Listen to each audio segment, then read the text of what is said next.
শুভ সন্ধ্যা। আপনারা চলে এসেছেন গল্প কথা শ্রেয়ার সাথে ইউটিউব চ্যানেলে।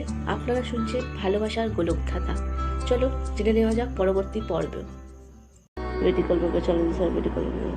তখন আমি ওকে জিজ্ঞেস করি, কেন এত ব্যাকুল আমার প্রতি? কি হয়েছে? আমার প্রতি এত ব্যাকুল হয়ে যাচ্ছে কোনো? সামান্য তো হাত কেটেছে। বলে, না স্যার কিছু না, চলে। এইরকম বলতে বলতে থাকে কি আমি ওর উপর একটু প্রেশার ক্রিয়েট করি যে না বলতেই হবে তোমাকে, আমার তুমি বলো কেন তুমি এরকম আমার প্রতি করছো, যদি না বলো তো আমি চিকিৎসা করাবো। ও হাতে কিছু হয়ে যাবে দিব্যির ভয়ে তখন ও বলে ফেলে, কারণ স্যার আমি আপনাকে এই বলে চুপ হয়ে যায়। কিছুক্ষণ চুপ থাকার পরে আমি আবারও তাকে রিয়াকে জিজ্ঞেস করি, কী কারণ, কি তুমি আমাকে কি? তখন রিয়া বলে, কারণ স্যার আমি আপনাকে পছন্দ করি। তখন রিয়া এই কথা বলে ছুটতে চলে যায়। আমি তার পিছনে উঠে দৌড়াতে লাগে, আরে শোনো না, আমার কথাটা তো শুনে যাও। ও থামে না। সেই দিনের পর থেকে মোটামুটি দুদিনও আমার ফোনে কথা বলেনি, আমার বন্ধ হয়নি। আমার কি বলে যে আমার সাথে কথা বলেনি, ওর ফোনও ধরেনি, ও যোগাযোগই করে আমার সামনে এড়িয়ে যাচ্ছিল। একদিন জোর করে ওকে আমি লাইব্রেরি নিয়ে যাই। যে ওকে জিজ্ঞেস করি যে কেন এরকম করছো, ইগনোর কেন করছো? ও বলে যে স্যার আমি বলে ফেলেছি, আমি সত্যি আপনাকে ভালো লাগে, তো সেই যে বলে ফেলেছি, আমাকে ক্ষমা করে দেন, আমাকে বাড়িতে কাউকে বলিয়ে না আমার প্লিজ। তখন ওকে আমি বুঝিয়ে বলি, আরে পাগলি, তুমি আমাকে পছন্দ করছো, আমি তোমাকে পছন্দ করি না? তোমার মনে হয় আমাকে জিজ্ঞেস করেছো আমি তোমাকে পছন্দ করি কিনা? এই কথাটা শুনে রিয়া একটু অবাক হয় আমার দিকে তাকায়। তারপর বলে, মানেটা কি স্যার, আপনি আমাকে পছন্দ করেন? তাদের সাথে আমি হ্যাঁ সূচক মাথা নাড়ি। এরপর রিয়া একটু অবাক হয়ে যায় এবং অনেকটা খুশি হয়ে যায়।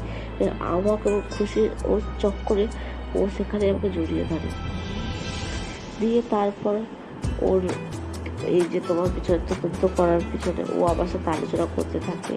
আমাদের মধ্যে রাগ গল্প কিছু বিষয় হয়, আমাদের মধ্যে সম্পর্কটা স্ট্রং হয় এবং এইভাবে আমাদের মধ্যে সম্পর্কটা আর কি ভালোবাসার সম্পর্কটা গড়ে ওঠে। ঠিক আছে, জানি তোমার মতো অত ফিল্মি তো না, কিন্তু সাধারণ ভালোবাসা। রুদ্র তাকিয়ে আবিরের দিকে তাকিয়ে একটু অবাক হয়, ফিল্মি ভালোবাসা? তখন আবির হেসে বলে, হ্যাঁ তুমি তো ফিল্মি ভালোবাসায় বেসেছ। তখন অবাক হয়ে তাকায় আবির এর দিকে রুদ্র। তারপর বলে, কীরকম বুঝলাম না স্যার? এই যে আমার বোনকে হ্যাঁ বলার জন্য জলে ফেলে দিয়েছিলেন। এবার রুদ্র একটু লজ্জা পায় আর ইতস্তত হয়ে, যেহেতু সে তার দাদার সামনে দাঁড়িয়ে আছে।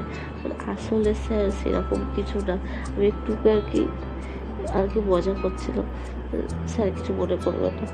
তখন আবির বলে, না তো কিছু মনে করছি না, আমি কিছু মনে করার নেই। এদের আলোচনা চলছিল, এমন সময় কি বলে যে কোথাও থেকে কিছুর একটা শব্দ পায়। কিসের শব্দ সেটা দেখতে যাবে এমন সময় মনে হলো গুলির আওয়াজ পাওয়া যাচ্ছে। সবাই অবাক হলো। রুদ্র বলে, আবার কে হামলা করছে এই বাড়িতে? এই ভেবে তাড়াতাড়ি রুদ্র দেখার জন্য বাইরে বেড়াতে যাবে। আবির বলে, দাঁড়াও, এখন বেরোয় না, ফায়ারিং হচ্ছে, বাড়িটাই সেফ। কিন্তু হঠাৎ ফায়ার হলো কেন? আর এরকমও না বাড়ির ওপর ফায়ার হলো, দেখতে হবে স্যার। এই বলে রুদ্র দৌড়ে বেরিয়ে যায়। কিন্তু অবাস্তব বিষয়টা হলো, রুদ্রের দিকে একজন গুলি করে। এমন সময় রুদ্রের ওপর কেউ যেন সামনে এসে দাঁড়িয়ে পড়ে। পর্বটি সম্পূর্ণ শোনার জন্য অসংখ্য ধন্যবাদ। যদি আপনাদের এই পর্বটি ভালো লেগে থাকে তাহলে লাইক করবেন, শেয়ার করবেন, কমেন্ট করবেন এবং সাবস্ক্রাইব করতে ভুলবেন না। আর এর পরবর্তী পর্ব চলে আসবে এই চ্যানেলে, তার জন্য অপেক্ষা করুন। শুভরাত্রি।